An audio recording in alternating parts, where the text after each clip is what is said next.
If people were to be measured on a relevance or a significant scale, yours truly would be about as relevant as a Socratic dialectic at a Tea Party rally, which is to say, not very relevant at all.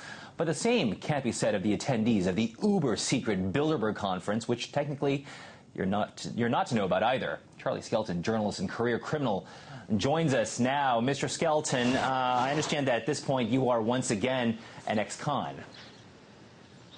Right, I am being held down as we speak by the Spanish police. No, it's not too bad. I've been detained briefly. I guess it was to be expected. A lot of people have been detained. So yeah, my Spanish crime career starts here.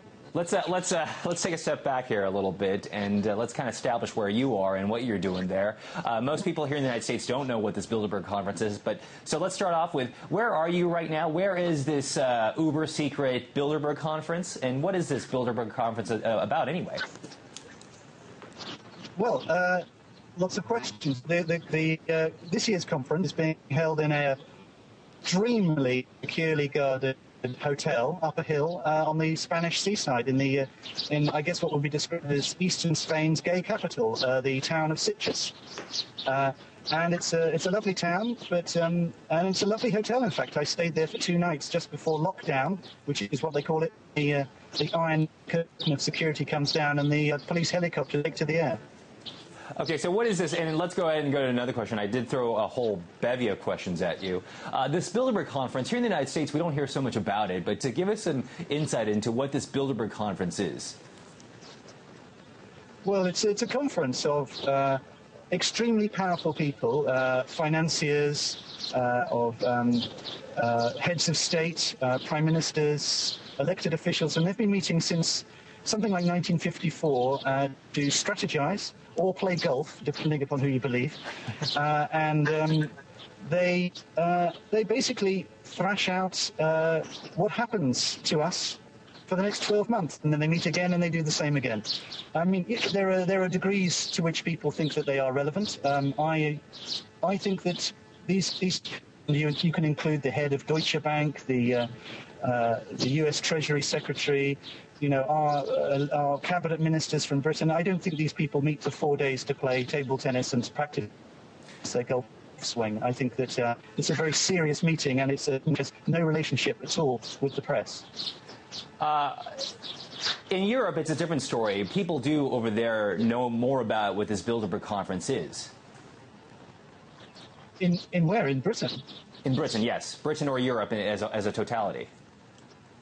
Well, I don't know. I mean, I have been I've spoken to quite a few press corporations over the last few weeks, talking about the fact that it would be nice if more journalists were here on the ground.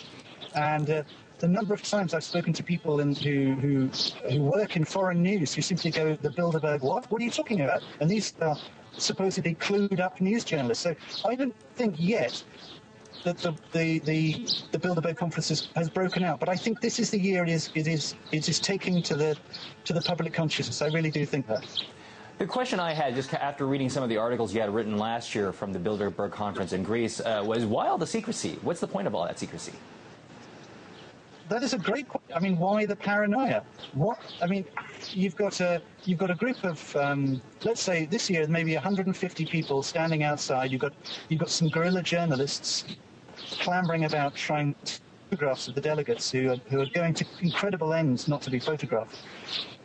And it begs the question, why the secrecy? I don't understand why, if these people who are a combination of, you know, corporation heads and finance ministers from all the Minister of Finance from Finland, we've confirmed he's here today, there are elected officials meeting, and why there is no agenda officially talked about to the press, why there is no press office, why there is no capacity at all for to learn about what goes on.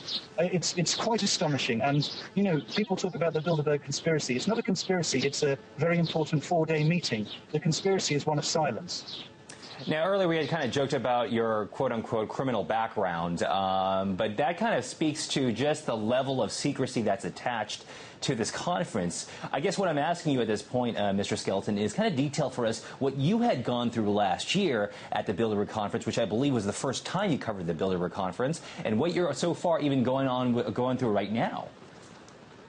Well, last year I turned up. I didn't even know if it was the amount of information on the Bilderberg Conference last year was so scant that I found one reference to Vuliakmeni in Greece on the internet, and I booked a flight, and I talked to the Guardian, and I said, would you like a story on this thing? And they said, so I went, and I spent the next days the worst time imaginable. I was chased around, I was harassed, I was arrested. I was arrested so many times that I went back to the police station all the time to say, stop arresting me. And eventually I left. I went to Athens. I was chased around Athens. I wrestled policemen in the underground station Athens. It got absolutely surreal, and it was really disturbing. And I ended up jumping in a cab. This genuinely happened. Jumping in a cab and saying, take me to the British Embassy. And it turned out the British Embassy was closed on a Sunday. So that was good. So yes, I basically had a terrible time, and I think one of the reasons was because I was pretty much the only mainstream journalist there. And this year, however, that's not the case. There are quite a few more journalists. Okay. Any idea? I mean, should people in general across the world be concerned about what may be being discussed at this Bilderberg Conference? Well, that's a bit like asking people across the world be concerned the global financial system and the collapse of the Eurozone and you know, their own financial futures. I mean, should people be concerned about debt? I think we should. Well, Mr. Skelton, thank you for joining us. And at this point, all I can say to you now is just good luck not getting arrested in the next couple of days.